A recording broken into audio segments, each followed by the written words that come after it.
ઘણા વર્ષો પહેલા તુર્કીના કેદીઓએ 6 મહિનાથી વધારે સમય માટે ધરણા કર્યા હતા. આ કેદીઓએ ભોજનનો ત્યાગ કર્યો હતો અને તેને કારણે 12 કેદીઓ આ લડતમાં મૃત્યુ પામ્યા હતા. તેઓની આ ભૂખ હડતાલ એટલા માટે હતી કે તુર્કીના સત્તાવાળાઓએ બીજી એક નાની જેલ બનાવી અને તેમાં આ કેદીઓનું સ્થળાંતર કરવું એવું નક્કી કર્યું. અત્યારે જે જેલમાં કેદીઓ રહેતા હતા તે તો વિશાળ જગ્યા હતી અને નવી જેલ સાંકડી હતી.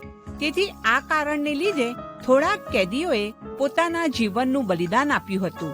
હા મિત્રો, જ્યાં સુધી આવી પરિસ્થિતિનો આપણને અનુભવ થતો નથી ત્યાં સુધી આપણે સ્વતંત્રતા વિશે સમજી શકતા નથી.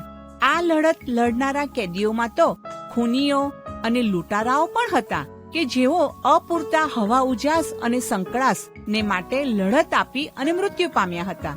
આવો આજે ઈશ્વર તરફથી મળેલી સ્વતંત્રતા અને સગવડો માટે ઈશ્વરનો આભાર માનીએ કે જે આપણા માંગ્યા અને કલ્પ્યા કરતા વિશેષ પ્રાપ્ત થઈ છે. બાઇબલમાં ગલાતીઓને પત્ર 5મો અધ્યાય અને 13મી કલમમાં લખવામાં આવ્યું છે કે કેમ કે ભાઈઓ, તમને તો સ્વતંત્રતા પ્રાપ્ત કરવાને બોલાવેલા હતા. માત્ર એટલું જ કે તે તમારી સ્વતંત્રતા શારીરિક વિષય ભોગને અર્થે ન વાપરો, પણ પ્રેમથી એકબીજાની સેવા કરો. હા, આજે આપણી સ્વતંત્રતાનો એકબીજાને મદદરૂપ થવા માટે ઉપયોગ કરીએ.